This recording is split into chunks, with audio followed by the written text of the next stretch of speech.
قاتلان حسین کا کیا ہوا، اہل بیت کو جنہوں نے قتل کیا تھا ان کا کیا ہوا، ان کے متعلق جو روایات ہیں اس میں سب سے پہلی بات تو یہ ہے کہ امیر مختار جو کوفہ میں اٹھا اور اللہ نے اسے غلبہ دیا اور لوگ اس کے ارد گرد جمع ہونا شروع ہوئے اور پھر کوفہ پر اس نے اپنی غلبے کو حاصل کر لیا، پھر ایک دن اس نے اعلان کیا کل میں ایک ایسے شخص کو قتل کروں گا جس کے قتل سے پوری دنیا کے مسلمان اور تمام فرشتے خوش ہو جائیں گے، اس نے اعلان کیا۔ تو سامنے بیٹھنے والوں میں لوگ سمجھ گئے کہ یہ عمرو بن سعد کا قتل کرنا چاہ رہا ہے، ابن سعد جو 4000 کا لشکر لے کر کے سب سے پہلے کربلا میں اترا تھا۔ آپ کو یاد ہونا چاہیے سب سے پہلے حر بن یزید جو 1000 کا لشکر لے کر آئے، لیکن وہ تو مولا حسین کے پاس آ گئے اپنے لشکر چھوڑ کر اور شہید بھی ہو گئے۔ اس کے بعد جو سرکردہ ہے سب سے بڑا سرغنہ تھا وہ ایران کی حکومت کی لالچ میں آیا تھا، ایران کی حکومت کے لالچ میں کہ یزید نے اس سے کہا تھا کہ ایران کی حکومت تجھے دے دوں گا، اور ابن زیاد نے اس کو کہا تھا کہ پہلے یہ کربلا کا معاملہ سر کر لے تجھے ایران پورا دے دیا جائے، وہ اس لالچ میں آیا تھا عمرو بن سعد، اور قتل حسین کے بعد میں اس کو ایران کی حکومت ملی، کچھ نہیں یزید مر گیا تھا۔ اب وہ اس کی تلاش جاری کر دیا اس نے امیر مختار نے، جگہ جگہ ڈھونڈنے کی بات چلی تو بعد میں مل گیا کہ عمرو بن سعد فلاں جگہ رہ رہا ہے، تو ابن زیاد نے کہا کہ اس کو بلا لاؤ اور پھر میرے پاس آؤ۔ عمرو بن سعد کے ساتھ امیر مختار کے اچھے تعلقات بھی تھے، وہ اچھے سے بات بھی کرتا تھا، لیکن جب امیر مختار نے اس کو بلوایا تو اس نے اپنے بیٹے حفص کو بھیجا، حفص نام کا اس کا بیٹا تھا ابن سعد کا، کہا کہ جاؤ پوچھ کر کے آؤ امیر مختار مجھے کیوں بلا رہا۔ امیر مختار نے پوچھا کہ تمہارا باپ کہاں ہے، تمہارا باپ کہاں ہے، کہا کہ وہ گوشہ نشین ہے، اللہ اللہ کر رہے ہیں، تسبیح پڑھ رہے ہیں، وہ زیادہ اب لوگوں سے ملتے نہیں، باہر نہیں آتے ہیں، عبادت میں مصروف ہیں۔ ہاں یہ اس طرح کے خون پی کر کے لوگ گوشہ نشین ہونے کی کوشش کریں۔ امیر مختار نے کہا اچھا گوشہ نشین ہو گیا، کاش یہ گوشہ نشینی کربلا کے دن عاشورہ کے دن کر لیتا تو اس کے فائدے میں ہوتی۔ آج وہ گوشہ نشین ہو گیا ہے، پھر اپنے 2 فوجیوں کو بھیجا کہ جاؤ عمرو بن سعد کے گھر اور اسے یا تو زندہ لاؤ یا مردہ لاؤ۔ اس کے فوجی گئے اور اس کے گھر جا کر کے اس کی بیوی کو پوچھا کہاں ہے، کہا ہے کہ ایک چلہ بنا ہے اس میں اللہ اللہ کر رہا ہے، کہا اس کے فوجیوں نے کہا کہ اس سے کہو کہ اب اس کا اللہ اللہ کہنا اسے کوئی فائدہ نہیں دے گا، کہ اس لیے کہ جو واسطہ تھا اللہ تک پہنچنے کا اسی واسطے کو یہ کاٹا ہوا ہے، اس واسطے کو کاٹا ہوا۔ میاں جو آدمی سیڑھی پہلے سے نکالا ہوا وہ چھت پہ کہاں سے چڑھے گا؟ اور عمرو بن سعد کو یہ اندر داخل ہو کر فوجیوں نے اس کا سر کاٹ لیا اور اپنی جھولی میں چھپا لیا، لے کر کے آئے امیر مختار کے پاس وہ سر رکھا اور کہا کہ امیر ہم عمرو بن سعد کا سر لے کر کے آئے ہیں۔ اس کا بیٹا وہاں کھڑا تھا، مختار نے پوچھا کہ جانتا ہے کس کا سر ہے؟ حفص نے کہا یہ تو میرے باپ کا سر ہے، اب ان کے بعد جینے کا کوئی مزہ ہی نہیں ہے، یہ میرے باپ کا سر ہے۔ تو امیر مختار نے کہا بالکل تو صحیح کہہ رہا ہے، ان کے بعد جینے میں کوئی مزہ نہیں، تلوار اٹھائے اس کی بھی گردن مار رہا، جب مزہ نہیں ہے تو کائے کے لیے جیے گا۔ اس طرح سے عمرو بن سعد دردناک موت مارا گیا۔ کہاں گئی وہ ایران کی حکومت، کہاں گئی؟ کتے نوچ نوچ کر کے پھینکتے تھے لیکن کوئی کتا کھاتا نہیں تھا، کوئی کتا گوشت کھاتا نہیں تھا، کھینچ کھینچ کر کے پورے جسم کی چمڑیاں نکالتے تھے۔ ظاہر سی بات ہے میرے مولا نے قرآن میں سچ فرمایا، ظالموں اللہ کو غافل مت سمجھنا اپنے کاموں سے، اور اللہ کے گھر جب یہ انتقام آتا ہے تو بہت سخت ترین انتقام ہوتا ہے۔ واللہ ان اللہ عزیز ذو انتقام، بے شک اللہ غالب آنے والا انتقام لینے والا ہے۔ شمر نام کا یہ جو شمر ذل جوشن یہ بھاگ گیا، کوفہ چھوڑ کر بھاگ گیا اور یہ ادھر ادھر کی ٹھوکریں کھاتے رہا۔ اب اس نے مختار نے تلاشی مہم جاری رکھوائی. اس نے اعلان کر دیا تھا جو بھی کربلا میں گئے تھے ان کو جو پکڑ کر کے لائے گا میری طرف سے انعام ہوگا. انعام کے چکر میں کوفہ والے ان کو پکڑ پکڑ کے لا رہے تھے جو جو کربلا میں گئے ہوئے تھے. شمر کو ڈھونڈنے کی کوشش کی گئی, یہ بھاگ گیا تھا. اس ظالم نے بھاگ کر کے ایک گاؤں میں پناہ لی. لیکن دیکھیں ظلم جس کے اندر ہوتا ہے وہ کہیں پر بھی رہے ظلم کرتا ہی رہتا ہے. ایک کسان کو پکڑا, اس نے کھیتی باڑی کر رہا تھا, اس کو بہت مارا کوڑے سے, مار مار کر کے کہا کہ مجھے پناہ دے دے. ایک ہوتا ہے خود مجبور ہے پناہ مانگ لے, لیکن شیطان تو اسی حالت میں پناہ مانگ رہا ہے.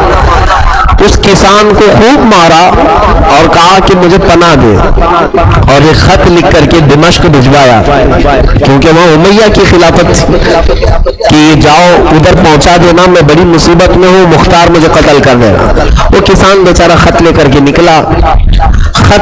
نکلا. تو وہ کسان کہاں, دمشق کہاں جاتا, وہ مختار کے ہی خیمے میں آیا.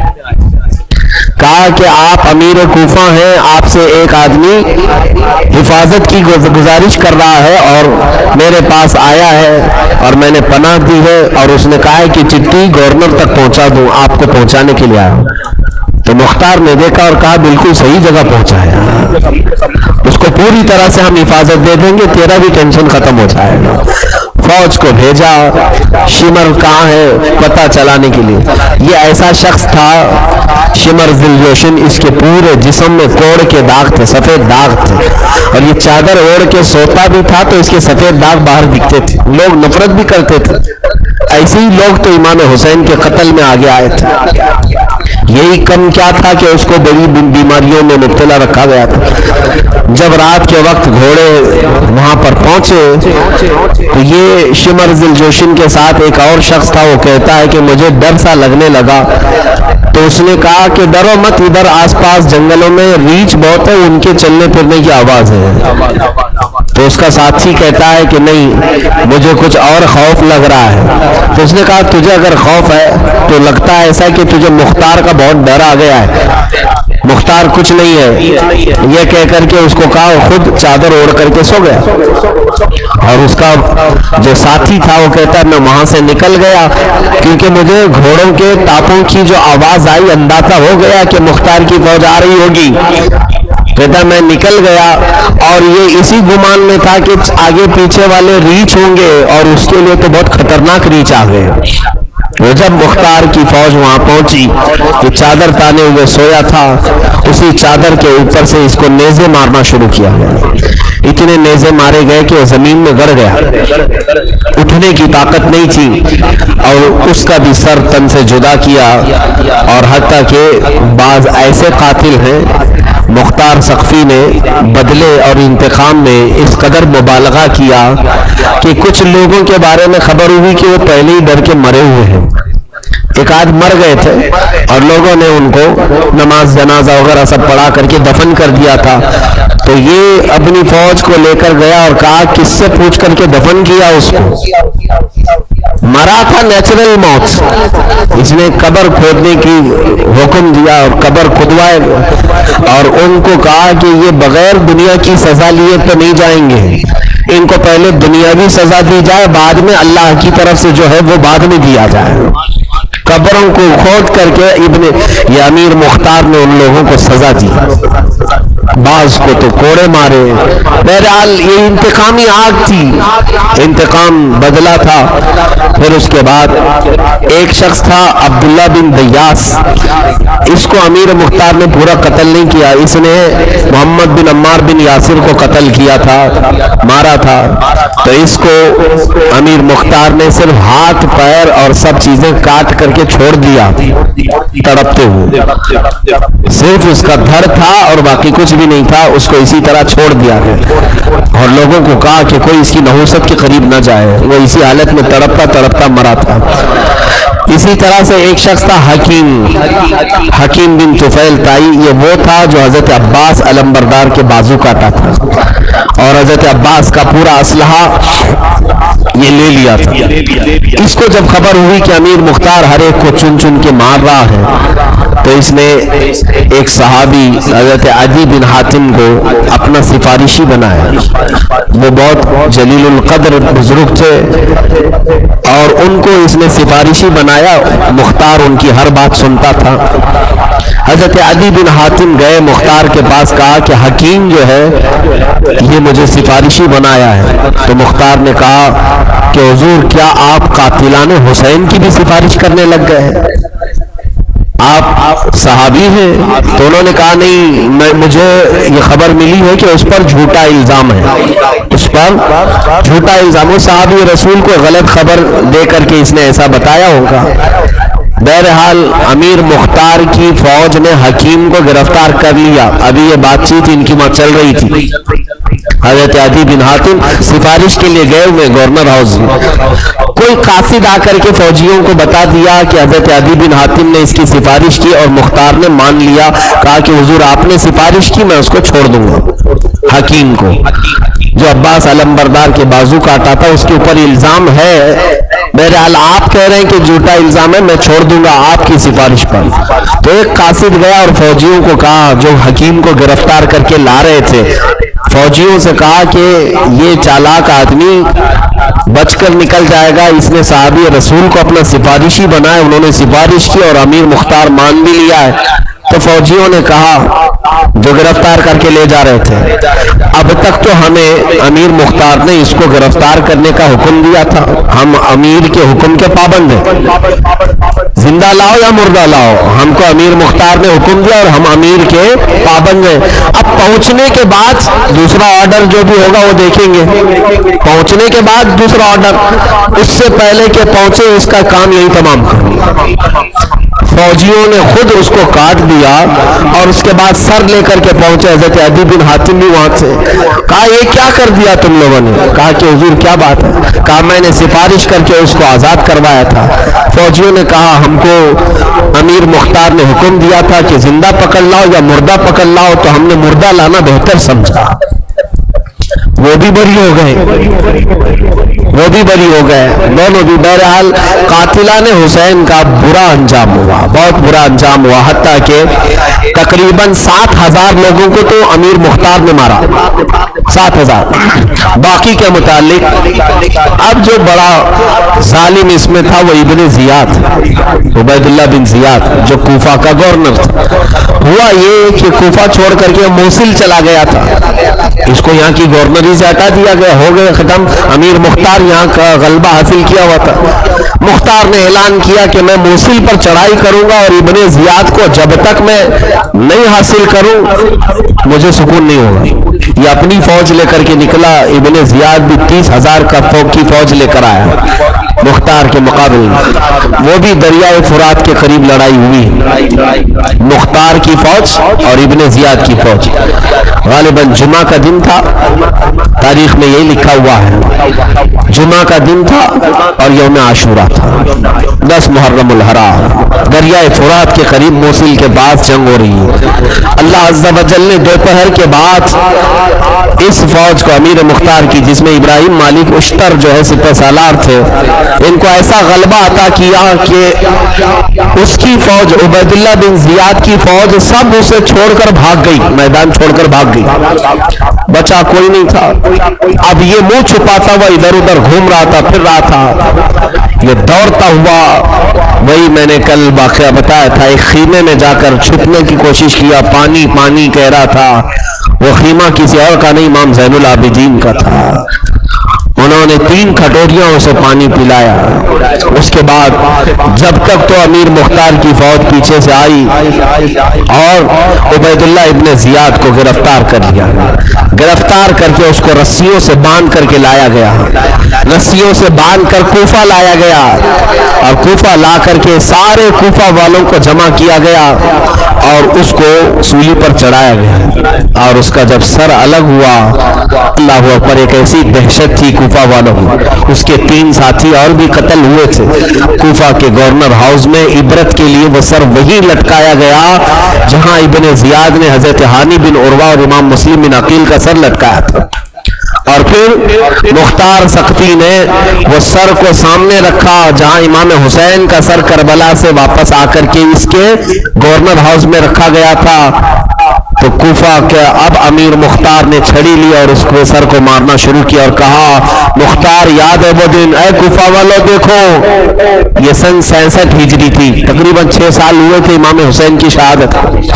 لوگوں سے کہا ہے کوفہ والوں دیکھو ہو بہو تاریخ بھی وہی ہے, عاشورہ ہے, اور دن بھی وہی آیا ہے, جمعہ ہے, بس سن بدلی ہے. اور اس جگہ پر ایک وقت اس نے سر امام کو لایا تھا اور آج ابن زیاد کا سر ہے. لیکن اے کوفہ والوں فرق کیا ہے اس سر میں اور اس سر میں؟ اتنا وہ کہہ رہا تھا ابھی کہ دونوں کا سر یہاں پر رکھا گیا, امام حسین کا سر بھی اور ابن زیاد کا سر.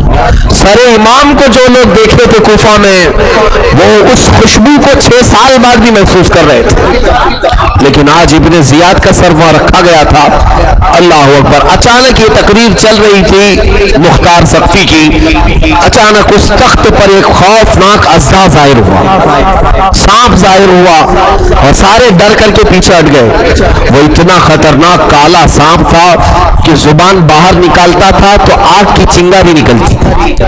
وہ سانپ گھومتا رہا ان تینوں سروں کے پاس, 3 سروں کے پاس گھومتے گھومتے عبید اللہ بن زیاد کی ناک میں گھس گیا. وہ سانپ پورا ناک کو پھاڑ کر کے اندر داخل ہوا اور اندر جاتے جاتے اتنا کہ ابھی اس کی پونچھ باہر ہے کہ وہ پھر منہ سے باہر نکلا. منہ سے باہر نکلا, کسی کی ہمت نہیں ہو رہی تھی کہ اس سر کو ہاتھ لگائے. اور جیسے ہی وہ سانپ باہر نکلا پورے گورنر ہاؤس میں اتنی سخت بدبو پھیلی کہ لوگ اگر وہاں کھڑے ہوتے تو بے ہوش ہو جاتے بدبو سے. سب کے سب نکل گئے. کوفہ کی تاریخ میں بتایا گیا ایسی عبرت ناک لاش ہم نے کسی کی نہیں دیکھی جیسے عبید اللہ بن زیاد کی لاش کو دیکھا. اور اس کے بعد شام کو یہ سانپ غائب ہوا تو مختار سقفی نے وہ سر اٹھایا اور دفن کرنے کا حکم دیا. میرا یقین یہ کہتا ہے کہ 14 صدیاں بیت گئی ہوں گی, اگر آج بھی مٹی کھود کر دیکھا جائے تو وہ سانپ اب بھی مسلط ہوگا, کیونکہ قاتلان حسین کا انجام برا اچھا نہیں ہوا. روایت میں ہے کہ مختار سقفی اس نے 7,000 لوگوں کو انتقامی اعتبار سے قتل کیا اور 22,000 لوگ تھے نا کوفہ میں, مکہ کربلا میں جو گئے تھے 22. باقی سب کے متعلق یہ کہا گیا ہے کہ طرح طرح کے عذابات میں مبتلا ہوئے کئی لوگ جو گئے تھے. جو قتل نہیں ہوئے وہ اپنے گھروں میں, کتنے تو ایسے کہ اندھے ہوئے اور ان کے آنکھوں میں ایسی جلن ہوتی تھی کہ رات بھر تڑپتے تھے. کئی ایسے ہیں جو پوری زندگی پیاس پیاس پیاس بلبلاتے تھے, پانی لے جاتے تھے تو ہاتھوں سے پانی مار دیتے تھے, پانی منہ تک نہیں آتا تھا. وہ قاتلان حسین جتنے بھی وہاں کربلا میں تھے اللہ نے ان کو ایسے عذاب میں مبتلا فرمایا. ایک مرتبہ ایک بزرگ امام واقعی رحمۃ اللہ علیہ سے روایت ہے, فرماتے ہیں کہ یزید کے ساتھ ایک شخص تھا, یعنی لشکریوں میں وہ چند لوگوں کے ساتھ بیٹھا تھا تو سارے لوگ یہ گفتگو کر رہے تھے کہ جو امام حسین کے مقابل میں گئے یا تو قتل ہو گئے بری طرح سے یا تو عذاب میں گرفتار ہو. وہ شخص کہا میرے ساتھ تو کچھ نہیں ہوا, میں بھی تو کربلا گیا تھا, میرے ساتھ کچھ نہیں ہوا. وہ خیمے میں بیٹھے تھے وہ لوگ, وہ اٹھا خیمے میں چراغ جلانے کے لیے, اچانک چراغ اچھل کر اس کے کپڑوں میں آ گیا. چراغ اچھل کر کے کپڑوں میں آیا اور کپڑوں کو ایسی آگ لگی کہ سارے لوگ بچانے کی کوشش کرتے, وہ آگ بھڑکتی ہی جاتی. اب یہ روایت میں فرمایا گیا وہ ایسے جل رہا تھا جیسے کہ انگیٹھی میں کوئی کوئلہ جلتا ہے. سب کے سامنے مختصر سے چراغ سے اس کی جسم میں ایسی آنکھ لگی کہ بعد میں لوگوں نے دیکھا جس طرح کوئلہ ہوتا ہے اس طرح سے اس کی لاش پڑی ہوئی تھی. وہ کہہ رہا تھا میرے ساتھ تو کچھ نہیں ہوا. لا تحسبن اللہ غافلا عما يعمل الظالمون, اللہ فرماتا ہے ظالم یہ گمان بھی نہ کریں کہ اللہ تمہارے کاموں سے غافل ہے. ہاں وقت ہے ہر چیز کا انتقام کا. ایک شخص تھا یزید کے دربار میں، اس کے متعلق یہ فرمایا گیا وہ حضرت امام حسین پر وہ صرف لعنت بیچتا تھا، لعنت بیچتا تھا، اور مولا علی شیر خدا پر، اہل بیت پر وہ لعنت بیچتا تھا، باقی کربلا میں گیا نہیں گیا یہ الگ مسئلہ ہے۔ ملک شام میں دمشق میں لوگوں نے دیکھا کہ اچانک اس کا منہ سور کا ہو گیا، اس کا منہ خنزیر کی طرح، کہ اس کے جسم انسانی اعضا رکھتے ہیں اور منہ خنزیر کی طرح، لوگ اس سے اتنی دور بھاگتے تھے اور ڈرتے تھے، بچے دور بھاگ جاتے، وہ اپنے چہرے پر پردہ ڈالتا تھا۔ اس سے پوچھا گیا کہ تیرا منہ ایسا کیسے ہو گیا؟ اس نے بتایا کہ میں لعنت کرتا تھا، ایک دن خواب میں دیکھا رسول کریم صلی اللہ تعالیٰ علیہ وسلم کو کہ حضرت امام حسن حضور سے شکایت کر رہے ہیں کہ آقا یہ بندہ ہے جو ہم پر لعنت کرتا ہے۔ رسول کریم صلی اللہ علیہ وسلم نے فرمایا بیٹا میں تم سب کی طرف سے اس پر لعنت کرتا ہوں۔ جس دن میں نے خواب دیکھا اس کی صبح جیسی بیدار ہوا میرا چہرہ بدل چکا تھا۔ حسین ابن علی مولا حسین کے خاندان والوں کو برائی سے یاد کرنے پر بھی چہرے بدل گئے، خنزیر کے چہرے ہو گئے۔ اس طرح کے قاتلان حسین کے ساتھ اللہ عز و جل نے پوری طرح سے انتقام لیا۔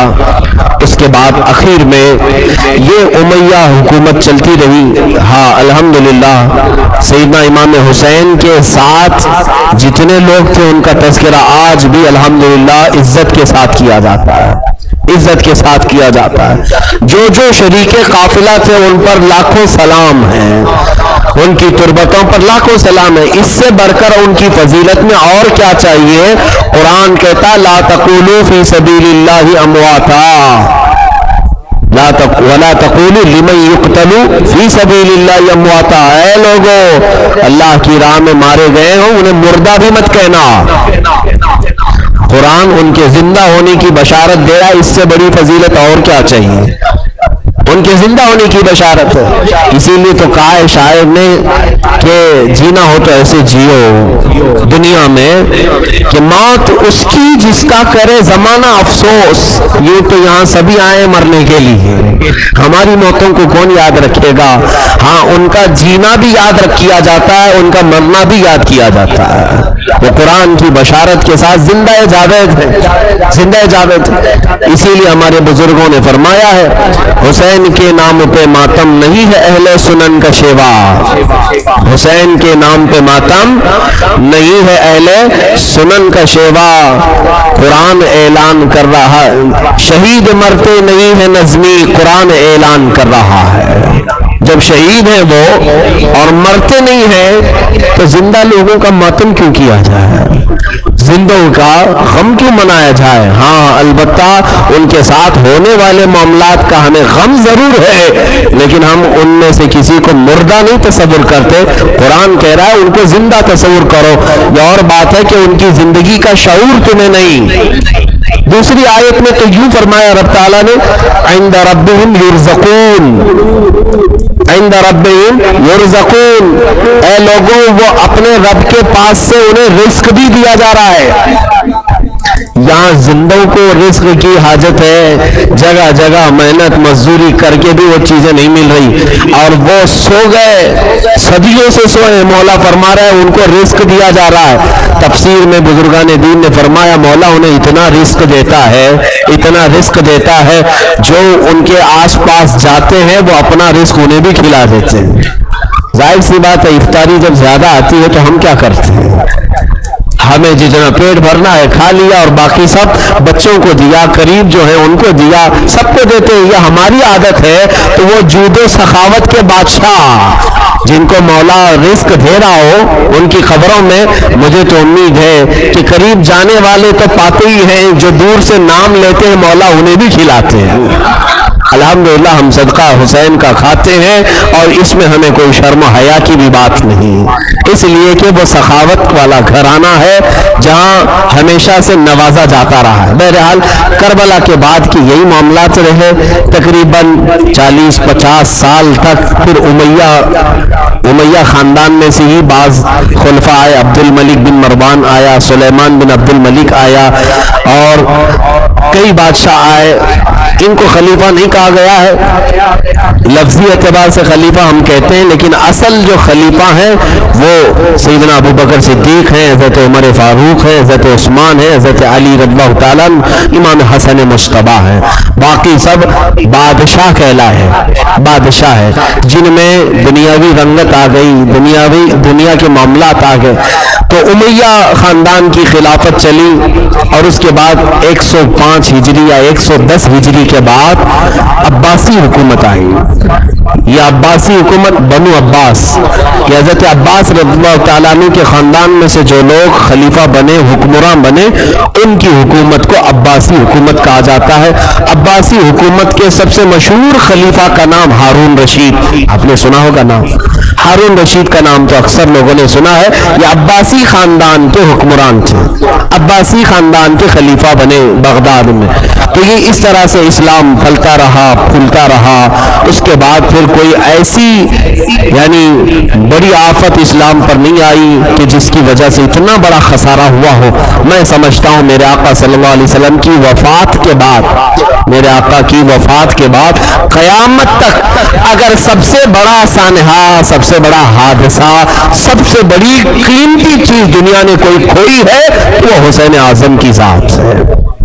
سب سے بڑی چیز، اتنی بڑی ذات کو کھویا ہے کہ دنیا رہتی دنیا تک اس کا غم ہوگا۔ اس لیے کہ بعض تاریخ میں یہ روایتوں میں یہاں تک لکھا گیا ہے عاشورہ کے دن، جو عاشورہ کے دن سیدنا امام حسین قتل ہوئے تھے، شہید ہوئے تھے، بعض لوگوں نے دیکھا عرب کی زمین میں جہاں سے پتھر نکالتے تھے خون نکل جاتا تھا، پتھر ہٹاتے تھے تو خون نکل جاتا تھا۔ لوگوں میں یہ تشویش ہو گئی کہ یہ کیا ماجرا ہے، کیا معاملات ہیں، اور سنا کہ کئی پرندے اس وقت نہ اڑتے تھے، نہ دانا چکتے تھے، نہ پانی پیتے تھے۔ بعض روایات یہ بتاتی، تو اس وقت بزرگوں نے فرمایا کہ حسین کی وفات کا غم میرے عزیزوں صرف امت مصطفیٰ ہی نہیں کر رہی ہے، رسول کریم صلی اللہ تعالیٰ علیہ وسلم کی امت کے مسلمان افراد ہی نہیں بلکہ کائنات کا ہر ذرہ غم حسین میں مبتلا تھا۔ حسین اعظم کے غم میں پتھروں سے بھی اس طرح کے خون کے نکلنے کے نشان ملے۔